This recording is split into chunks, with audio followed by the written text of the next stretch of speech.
ٹھیک ہے, generally waste of time. Waste of time اور انٹرسٹ, سود. ٹھیک ہے, ابھی اس صورت میں نہیں, وہ سورۃ الاحزاب میں آئے گا. مرد کا عورت جو ہے وہ مرد کے لیے ایک بہت بڑا شر ہو سکتی ہے. اب وہ کسی بھی لیول پہ, آپ کے کولیگز میں, آپ کے دوستوں میں, آپ کے چلتے پھرتے آپ کی نگاہ کا بچانا, وہ بھی ایک طرح کا شر ہوتا ہے. تو اس سے بھی بڑا بچنا چاہیے. اور ایسے معاشرے میں جہاں پہ ہم رہ رہے ہیں, شکر ابھی تک سمر نہیں آیا, ورنہ میں سمر فیل ہوتا پھر.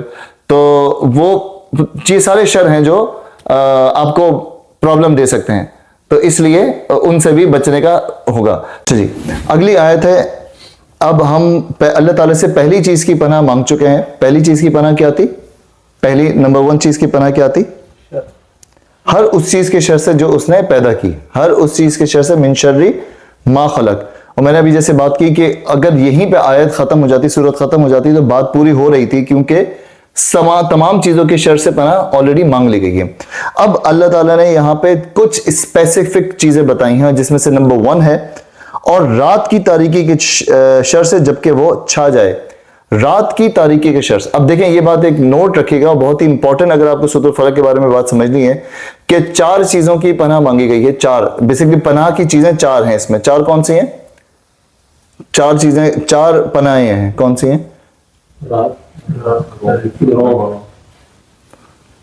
بھائی سب سے پہلے تو ہر اس چیز کے شر سے جو اس نے پیدا کی 1, رات 2, پھونکنے والیوں کی 3, اور حاسد 4.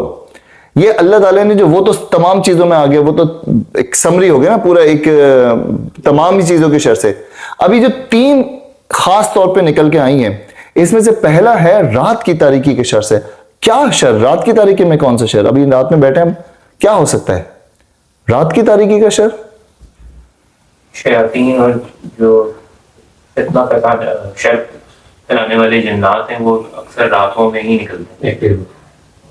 ہم روز رات کو گھوم رہے ہوتے ہیں, کیا ہوا ہمیں؟ زیادہ تر کرائم, زیادہ کرائم, جو جنرل نارمل کرائم, ریشو بھی رات میں ہی ہے. کرائم کرے. آئی تھنک نیچرلی آپ نے بچپن میں سب کو یاد ہوگا, اما ابا کہتے تھے شام کے بعد گھر آ رہے ہیں واپس. ہاں, تو that is because I think وہی بات ہے کہ آپ دیکھیں اللہ تعالیٰ کے رسک لیول, ڈینجر لیول اس لیے بڑھ جاتا ہے because most people are, most of things try to happen during dark. That helps. Allah تعالیٰ نے رات آرام کے لیے, سونے کے لیے بنائی ہے. ٹھیک ہے, تو اس کا شر کہاں سے آ گیا؟ اللہ تعالیٰ دیکھیں رات کے تاریکی کے شر. اچھا, رات کی بھی تاریکی, ویسے رات اسٹارٹ ہو جاتی ہے مغرب سے, رات کی تاریکی کے شر سے, رات کے اندھیرے کے شر سے. کیوں؟ ہم تو روز نکلتے ہیں, ہم تو ابھی میں جاؤں گا گھر. سہارا ہے رات, اس لیے رات کیا ہے؟ نیگیٹیو ایکٹیویٹیز کا سہارا ہے. ہاں, رات کیسے نیگیٹیوٹی؟ کیا وہ کچھ رات کو آئی تھنک لوگ وٹنس کم کرتے ہیں, تو illicit activity جو بھی ہوتی ہے. ہاں, تو وہ اس چھپ کے ہو جاتی ہے, وہ مطلب چھپ کے جو رضوان بھائی بات کر رہے تھے. اور کیا ہو سکتا ہے؟ آپ کو کچھ فیل ہو رہا ہے کہ یہ اتنا کیا بہت بڑا پوائنٹ ہے یہ, جو اللہ تعالیٰ نے پوری دنیا میں سے 3 نکالے پوائنٹ, اور ان 3 میں سے پہلا یہ ہے کہ رات کی تاریکی. تو یہ کہ تاریکی جو ہے اٹس وہ ایبسنس آف لائٹ ہے, اور لائٹ جو ہے وہ گڈ کو ریپرزینٹ کرتی ہے. اللہ تعالیٰ نے اپنے آپ کو بھی نور سے. ٹھیک ہے, تو اگر نور یا روشنی نہیں ہے تو اس کا مطلب ہے کہ وہاں پہ آپ مطلب ایول ہی ایول ہے, مطلب وہ ایک پروٹیکشن شاید نہیں ہے. کیا کہہ رہے ہیں کاشف بھائی؟ ایسا کیا کہتے ہیں زبیر بھائی؟ رات کی تاریکی میرا خیال ہے پروٹیکشن تو ہے. اللہ تعالیٰ پھر یہ بھی کہتے ہیں تہجد میں مجھ سے مانگو, وہ بھی رات میں, رات کی نماز بھی ہے. عشاء تو رات کی نماز ہے نا بیسکلی. جی, تو اللہ کی پروٹیکشن تو 24 گھنٹے ہی ہوگی جہاں آپ طلب کی جائے. کیا کہہ رہے ہیں؟ وہ باہر تو نہیں پھیر رہے نا, مطلب تہجد آپ گھر میں پڑھ رہے ہیں چاہے نماز. اچھا, تو اس کا مطلب رات میں اگر میں گھر پہ ہوں تو میں شر سے بچا ہوں. رات کی تاریکی کے شر ہم پڑھ لیتے ہیں. دیکھیں ہے نا کتنی ایلیبریٹ ہو سکتا ہے اس میں, مائنڈ بہت کھل سکتا ہے. اب چلتے ہیں اس میں. مخلوقات کے شر سے عموماً خدا کی پناہ مانگنے کے بعد اب بعض خاص مخلوقات کی شر سے خصوصیت کے ساتھ پناہ مانگنے کی تلقین کی جا رہی ہے. آیت میں غاسقٍ اذا وقب کے لفظ استعمال ہوئے.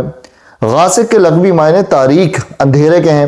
چنانچہ قرآن میں ایک جگہ ارشاد ہوا ہے اقم الصلاۃ لدلوک الشمس الی غسق اللیل, نماز قائم کرو زوال آفتاب کے وقت سے رات کے اندھیرے تک.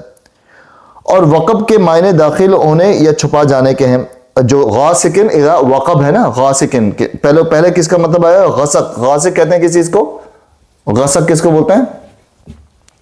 ابھی تو پڑھا ہے، تاریکی، اندھیرا، ٹھیک ہے. اور وقب اس کو کہتے ہیں چھپ جانے کو. رات کی تاریکی کے شر سے خاص طور پہ اس لیے پناہ مانگنے کی تلقین کی گئی ہے کہ اکثر جرائم، جو آپ بات کر رہے تھے، اکثر جرائم اور مظالم رات ہی کے وقت میں ہوتے ہیں. موذی جانور بھی رات کو ہی نکلتے ہیں. اور عرب میں طوائف الملوکی کا جو حال ان آیات کے نزول کے وقت تھا، اس میں تورات بڑی خوفناک، تو اس میں تو رات بڑی خوفناک چیز تھی. اس کے اندھیرے میں اچھا یہ جو طوائف الملوک، یہ کیا ورڈ ہے، کیا مطلب؟ گورنمنٹس نہ ہو کسی جگہ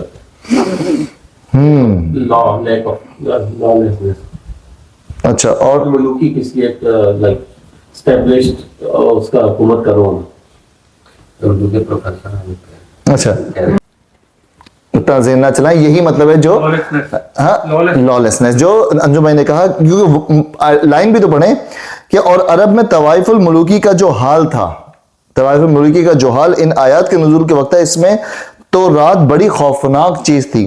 اس کے اندھیرے میں چھاپا مارنے نکلتے تھے. چھاپا مطلب جو نہیں، آپ نے ارطغرل جب دیکھی ہوگی تو وہ گھوڑے لے کے رات میں پہنچ جاتے ہیں اور کسی بھی قبضہ کر لیا کسی جگہ پہ، اور بستیوں پر غارت گری کے لیے ٹوٹ پڑتے تھے. جو لوگ رسول صلی اللہ علیہ وسلم کی جان کے در پہ تھے، وہ بھی تو رات کو ہی آئے تھے نا. آپ کو قتل کر دینے کی تجویزیں سوچا کرتے تھے تاکہ قاتل کا پتہ نہ چل سکے. جو نعمان بھائی نے بات کی تھی نا کہ رات کو پتہ نہیں چلتا، رات کو آپ کے وٹنس کم ہو جاتا ہے نا، آپ چھپ کے کوئی چیز کر سکتے ہیں، پلاننگ کر سکتے ہیں، کچھ بھی کر سکتے ہیں. اسے ان تمام شرور آفات سے خدا کی پناہ مانگنے کا حکم دیا گیا ہے جو رات کے وقت نازل ہوتی ہیں. یہاں اندھیری رات کے شر سے طلوع فجر کی رب کی پناہ مانگنے میں جو لطیف مناسبت ہے وہ کسی صاحب نظر سے پوشیدہ نہیں رہ سکتی. اس آیت کی تفسیر میں ایک اشکال یہ پیش آتا ہے کہ متعدد صحیح احادیث میں حضرت عائشہ کی روایت آئی ہے کہ رات کو چاند نکلا ہوا تھا. رسول صلی اللہ علیہ وسلم نے میرا ہاتھ پکڑ کے اس کی طرف اشارہ کیا اور فرمایا کہ اللہ کی پناہ مانگو. ہاد الغاسق اذا وقب، یعنی یہ الغاسق اذا وقب ہے. اس کی تعبیر میں بعض لوگوں نے کہا کہ اذا وقب کا مطلب یہاں اذا خسف ہے، یعنی جبکہ وہ گہنا جائے یا چاند گرہن اس کو ڈھانک لے. لیکن کسی روایت میں بھی یہ نہیں آیا کہ جس وقت حضور پاک صلی اللہ علیہ وسلم نے چاند کی طرف اشارہ کر کے بات فرمائی تھی اس وقت وہ گرہن میں تھا. اور لغت عرب میں بھی اذا وقب کے معنی اذا غصف کے نہیں ہو سکتے. ہمارے نزدیک اس حدیث کی صحیح تعبیر یہ ہے کہ چاند نکلنے کا وقت چونکہ رات کو ہوتا ہے اور دن کو اگر چاند آسمان پر ہوتا بھی ہو تو روشن نہیں آتا. اس سے حضور پاک صلی اللہ علیہ وسلم کا ارشاد کا مطلب یہ ہے کہ اس کے یعنی چاند کے آنے کے وقت کی یعنی رات کی خدا کی پناہ مانگو، کیونکہ چاند کی روشنی مدافعت کرنے والے کے لیے اتنی مددگار نہیں ہوتی جتنی حملہ آور کے لیے ہوتی ہے، اور جرم کا شکار ہونے والے کے لیے اتنی مددگار نہیں ہوتی جتنی مجرم کے لیے ہوا کرتی ہے. اسی بنا پر حضور صلی اللہ علیہ وسلم کا ارشاد ہے کہ جب سورج غروب ہو جائے تو شیاطین ہر طرف پھیل جاتے ہیں، لہٰذا اپنے بچوں کو گھروں میں سمیٹ لو اور اپنے جانوروں کو باندھ رکھو جب تک رات کی تاریکی ختم نہ ہو جائے. یہ جو آپ نے بات کی تھی نا مذاق میں، ہم بچپن میں کہا کرتے تھے، یہ ایکچوئل صحیح بات ہے. جب نہیں ہمارے گھروں میں کہا جاتا تھا بیٹا مغرب سے پہلے آ جانا، مغرب سے اوپر، ہمارا گھر اوپر کا ہوتا تھا تو ہمیں کہا جاتا تھا مغرب سے پہلے اوپر آ جانا. تو یہ بڑے امپورٹنٹ بات ہے کہ اللہ تعالیٰ نے یہاں پہ جو غاسقن اذا وقب ہے نا، کبھی آپ نے غور ہی نہیں کیا ہوگا. اور یہی وجہ ہے کہ قرآن پہ تدبر کرنے کا فائدہ یہ ہوتا ہے کہ آپ کو باریکیاں پتہ چلتی ہیں رات کی تاریکی کے شر سے. ہر مسئلہ مسائل جو ہوتا ہے وہ رات کو ہو سکتا ہے.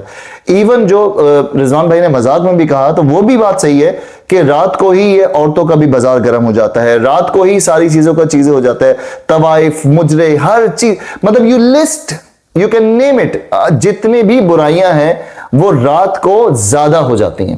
مطلب ڈاکہ پڑ گیا میرے گھر میں اللہ نہ کرے، اور یا چوری ہو گئی، سب سے پہلے سینس کیا آئے گا؟ رات کو ہی ہوگی. اگر کوئی آپ کو بتانا یار میرے یہاں دن دہاڑے ڈاکہ پڑ گیا تو بڑی سب حیران ہوتے ہیں، یار آپ کے یہاں دن میں ڈاکہ پڑ گیا، آپ کے یہاں دن میں چوری ہو گئی. مطلب ایسا سوال کرنے والا کہے گا یار دن میں کیسے کوئی کر سکتا ہے؟ ساری بات آتی ہے وہ ہلکے سے جو نعمان بھائی بول گئے تھے نا، اس وقت وٹنس نہیں ہوتے نا. مطلب رات میں کوئی چھپ کے کوئی بھی کام ہو سکتا ہے. تو رات کی تاریکی کا شر سے اللہ تعالیٰ سے بچنا ہے. بہت آپ نے بچپن میں سنا ہوگا کہ درختوں کے نیچے سے نہ گزرو. آپ نے اور کیا کیا سنے ہوں گے بچپن میں رات کے حساب سے؟ اور کیا کیا سنا ہے رات کے حساب سے؟ اور کیا کیا سنا ہے؟ رات میں دیر تک باہر نہیں بیٹھو، رات میں بس سونے کے جلدی. آپ میں سے کس نے کہا کہ رات, آپ نے کہا تھا وسیم بھائی کہ رات تو سونے کے لیے ہوتی ہے. ہمارے یہاں جو ایکچوئل جو رات کا سسٹم ہے وہ یہ ہے کہ عشاء کے بعد, عشاء از سمجھیں کہ ڈیڈ لائن ہوتی ہے. ہمارے یہاں تو رات کے 2-3 بجے تک لوگ جاگ رہے ہوتے ہیں اور پھر فجر پڑھ کے ہی سوتے ہیں شاید. تو وہ رات کا اللہ تعالیٰ نے بڑا تاریکی کا بتایا. اچھا, کیا یہ رات کی تاریکی آپ کو گھر کے باہر ہی ڈیمیج کر سکتی ہے یا گھر میں بھی ڈیمیج کر سکتی ہے؟ نہیں, لائٹ کھلی ہوئی ہے, سوری میں وہیں بھی چلا گیا تھا, لائٹ کھلی ہوئی ہے. ہاں, گھر میں بھی ڈیمیج کر سکتی ہے. کیسے؟ ایکسٹرنل ہو گیا وہ. ویسے بتائیں کہ آج کے زمانے میں تو جو ہے نا فون میڈیا کی وجہ سے جو ہے نا بندہ گھر بیٹھے بیٹھے بھی. جب یہ سیشن شروع ہو رہا تھا نا, جب بات شروع ہوئی تھی شر کی, تو اس وقت زبیر بھائی نے ایک بات کہی تھی جو آپ لوگوں نے ہنس گئے تھے, میں بھی ہنس گیا تھا. سوشل میڈیا, جتنا بھی زیادہ آپ کا فارغ ٹائم ہوتا ہے نا, وہ آپ کا ہوتا ہے آفس کے بعد, کھانے کے بعد, اور پھر جو رات کو بیٹھنے کا ہوتا ہے. اس وقت لوگ اکثر میرے سیشنز میں تو ماشاءاللہ ہر طرح کے لوگ بیٹھتے ہیں. تو مطلب رات میں آپ گھر میں بھی آپ کو سکون کا جو وقت ہوتا ہے اس میں بھی ہو سکتا ہے. اب اللہ تعالیٰ نے یہی, اب بتائیں آپ میں سے کس نے پتہ نہیں کہا تھا, اللہ تعالیٰ نے سورۃ المزمل میں کہا کہ قم اللیل الا قلیلا نصفہ او انقص منہ قلیلا, سورۃ المزمل میں, کہ اور تم رات کو اٹھ کر نماز پڑھتے ہو. اسی لیے تہجد کا اسی لیے زیادہ آپ کو اجر ملتا ہے, کیونکہ وہ شخص جو رات کو بھی عبادت کر رہا ہے نا, اس سے بڑا متقی تو کوئی ہو ہی نہیں سکتا. جو شخص رات کو عبادت کر رہا ہے اور اس پہ بھی وہ سوتا ہے, سو کے اٹھتا ہے اور پھر عبادت کر رہا ہے, یار یہ کون عظیم آدمی ہے. تو اس لیے رات کی جو تاریکی کا, اسی اللہ تعالیٰ نے اس کے شر سے بچنے کے لیے کہا ہے کہ رات کی تاریکی کے شر سے بچو. اور یہ بہت ہی سمجھیں کہ بلکہ اس کو بہت آسان الفاظوں میں لیں تو رات کی تاریکی کو ہم نے کبھی اپنی زندگی میں نوٹ بھی نہیں کیا ہے. مطلب آپ نے یہ سورت کتنی دفعہ پڑھی ہوگی؟ ہزاروں دفعہ آپ نے پڑھی ہوگی. وَمِن شَرِّ غَاسِقٍ إِذَا وَقَبَ, وَمِن شَرِّ غَاسِقٍ إِذَا وَقَبَ, ہزاروں دفعہ آپ نے پڑھا ہوگا, لیکن شاید کبھی فیل نہیں ہوا ہو. تو اس لیے اس پوائنٹ پہ اب ہم آج یہاں پہ رکتے ہیں, اور اس کے بعد اس کے آخری کے 2 پوائنٹ نیکسٹ کلاس میں پڑھیں گے کہ وَمِن شَرِّ غَاسِقٍ إِذَا وَقَبَ, رات کی تاریکی کے شر سے. اب رات کی تاریکی کو آپ ذہن میں الیبریٹ کریے گا کہ اور کیا کیا تاریکیاں ہو سکتی ہیں رات میں جن سے اللہ تعالیٰ سے بچنے کو کہا ہے. یہ صرف صورتیں جو ہے نا, یہ ہماری وہ والی صورتیں جو بہت زیادہ پڑھی جانے والی صورتیں ہوتی ہیں, ان کو صرف ایسے ہی نہ پڑھنا ہے. اب سے آپ جب بھی یہ صورت پڑھیں گے نا تو آپ کو ہر ایک پیس یاد ہوگا. قل اعوذ برب, اعوذ مطلب پناہ مانگنا, برب, رب الفلق جو صبح کی تو صبح کا رب, من شر ما خلق ہر اس چیز کے شر سے جو اس نے پیدا کی ہے. اب اس میں ہم نے کیا سمجھا تھا کہ اللہ نے شر پیدا نہیں کیا ہے, اللہ نے جو مخلوقات پیدا کی ہیں اس کے شر سے اللہ تعالیٰ نے بچنے کو کہا, اور رات کی تاریکی کے شر سے جو اللہ تعالیٰ نے رات بنائی ہے. تو انشاءاللہ اس پہ ہم سیشن فنش کریں گے, کیونکہ آگے کی جو 2 باتیں ہیں اس پہ پورا ٹائم چاہیے, اس کو پورے الیبریشن ہوگی انشاءاللہ, تو اس پہ ہم نیکسٹ کلاس سے کنٹینیو کریں گے. دعا کر لیتے ہیں.